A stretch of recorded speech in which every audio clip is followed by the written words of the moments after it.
दिनैनि हाबाफारिया जाबाय दा फैगौ 29 30 31 जानुवारियाव जोंहा 2024 जोंहा दुलाराय गुदि बाथौ धोरोमनि सेन्ट्रेल मोनसे जथुम्मारि जिरायगोन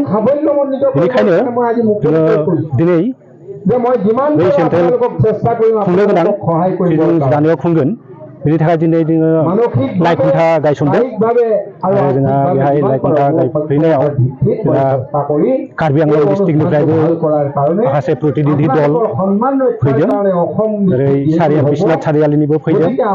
बेनिफ्राय जोंहा गहपुर सयदुवार आनसलिकनि आफादगिरि नेहाथारि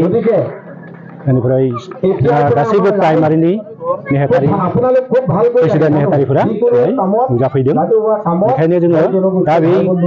खुंगा जोंहा 10थि बोसोरसालिया जथुम्माखौ जोङो गाजा गोमजायै खुंगोन होननानै साननानै जोङो दिनै लाइ खुन्थाखौ गायसननाय जाबाय आरो जोंहा दा जानुवारि 29 30 31 2024 जों लावनाय जादों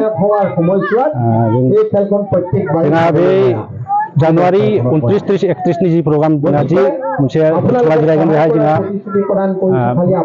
बांलादेशनिफ्राय जोंहा सोद्रोमाफोरा फैगोन नेपालनिफ्राय फैगोन बेनिफ्राय जोंहा आलासि महरै नुजाफैगोन बिसोरो बिथांमोना बेनिफ्राय जोंहा भुटाननिफ्राय वेस्ट बेंगलनिफ्राय मेघालयनिफ्राय धोरोमारि बर' फैगोन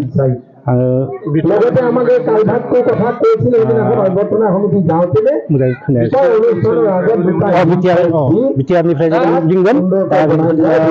लानाय जायाखै डिसिसन लानाय जायाखै थेवबाबो लिंगोन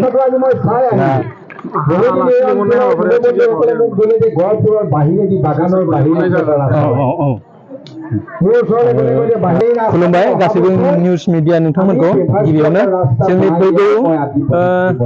2024 मायथाइनि जिथु जानो गोनां जोंनि दुलाराय गुदि बाथौ आफादनि खुंगा 10थि बोसोरसालिया जथुम्माखौ जोंनि बे मुंख्लं करथिं बसुमतारी गेलेग्रा फोथाराव सानथामनि गाजा गोमजा जोङो धोरोमखौ फालिलांनो नागिरदों बेयाव जोंनि खेराइ जागोन खेराइजों लोगोसे जोंनि दामनाय देनाय गासैबो हारिमुखौ जों बेयाव देखायफुंनो नाजागोन गोजान गोजाननिफ्राय आलासि फैगोन जोंहा जेरै नेपालनिफ्राय फैगोन बांलादेशनिफ्राय फैगोन वेस्ट बेंगलनिफ्राय फैगोन ओमफ्राय माखासे बिदिनो जों इनभाइट खालामगोन जोंनि माबा खाथि खालानि रायजो राजा माबाफोरखौ मिनिस्टारफोरखौ अरुणाचलनिफ्राय फैगोन बिसोरखौबो जों इनभाइट खालामगोन ओमफ्राय जोंनि बिटिआरनिफ्राय माखासे इएम बिसोर बिथांमोनखौबो जोङो खावलायगोन हांख्रायगोन ओमफ्राय जोंनि बे गहपुर हालामनि एमएलएआथ' थाखागोन लोगोसे आरो दा फैनाय सारमोन बिहालि कमिटिनि बिथांमोनाबो थाफागोन बेनोसै आरो जोङो जिबायदि नाजादों बेबायदि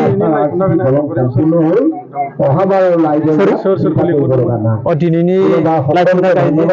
गायसननायनि गाहाय आलासिखौ जोङो जोंनि मानगोनां गहपुर हालामनि एमएलए उत्पल बरा सार आरो बिहालि कमिटिनि मानगोनां एमएलए रनजित दत्त सार बिथांमोनखौ जोङो लिंहरदोंमोन बिथांमोना जोंनि लिंहरनाय लेखायैनो सफैनानै दिनैनि जि मावनो गोनां हाबा बेखौ जोङो मोजाङै आबुङै मावफुंनानै होलांबाय बेनि थाखाय जों बिथांमोनखौ गोसोनि गोरबोनिफ्राय साबायखर बावदों थेंक इउ जासिदों माने दिनैनियाथ' दिनै सानसेनिल' ओमफ्राय फैगौ नेक्स्ट जिहेतु जोंनि मेन जानो गोनां 29 30 31 जानुवारि 2024 बे जोंना सानथाम जागोन बेनो आरो तारिखआ 29 30 31 जानुवारियाव 2024 आरो